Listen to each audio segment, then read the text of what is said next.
Kusoo dhawow Ben Channel. Maanta waxaan bilaabi doonaa anime cusub oo leh xamaasad iyo dagaal. Animegaas lagu magacaabo Blue Exorcist xalqadiisa koowaad.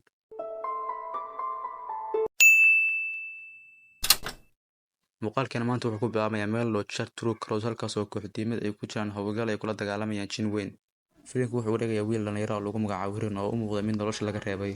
Waxa uu si joogto ah ula dagaalamaa dadka kale sababtoo ah dareen uu u qabo cadaalad darro iyo xanaaq joogto ah oo aan xakameysnayn. Mar in badan uu shaqo raadinayay, markii u dambeysay shaqo uu helay, wuxuuna ka shaqeynayay meel cuntooyinka lagu kariyo iyo cuntooyinka fudfudud. Marba wuxuu arkay bahal yar oo gabar daba jooga. Bahalka uu arkayna wuu la yaabay. Rin wuxuu bilaabaa inuu arko waxyaabaha dadka kale aysan arki karin, isagoo weli u maleynaya in maskaxdiisu ay khaldan tahay.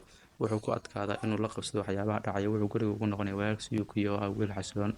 Yuki oo wiil xasiloon oo edeb badan kuna socda waddo aqooneed. Yuki iyo Father Fujimoto waxay isku dayeen inay Rin u sheegaan inuu iska ilaaliyo xanaaq badan, laakiin isaga uu ka dhaga adeegaya. Xaaladdu waxay isku beddelaysaa xilli haween oo Rin marka la arkay Jin weeraraya iyo cunugii, markaas oo uu damacayo inuu u gurmado. Wuxuuna si lama filaan u adeegsaday awoodda cusub, tamarta dembiga iyo iftiinka madow oo uu ku gubayo Jinka. Daqiiqad kadib waxaa la xaqiijinayaa sir weyn in Rin Okumaru yahay wiilka shaydaanka Satan. Waxa uu dhashay isagoo bini'aadam iyo shaydaan isku jira. Haddana waxaana la tusaa Fujimoto oo aabbaha Rin soo korsada. Waxa uu yimid meesha si uu uga saaro carruurta Jinka ku jira. Rinna wuxuu la yaaban yahay dhacdada meesha ka socotay iyo waxa si u jiraan iyo wadaadku wuxuu sameynayo, waayo weli muusan arag shayaadiinta laga sheekeynayo iyo waxyaalaha uu hadda arkayo. Wadaadka kaniisaddan wuxuu sheegay qof walba inuu leeyahay qayb xun ama qayb jin ah oo dadku uusan tusin. Wadaadka kaniisaddan wuxuu xaqiiqada dhabta u sheegaya Rin.